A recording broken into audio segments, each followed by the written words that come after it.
Every day we read news, and so many fake news.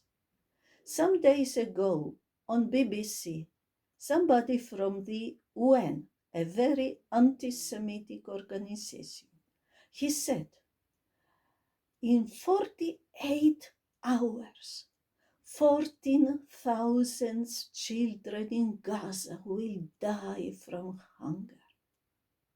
Pang.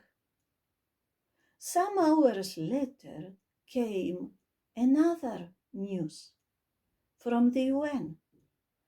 We wanted to say only 1,400 children will have next year perhaps not so much to eat or not so good nutrition in Gaza.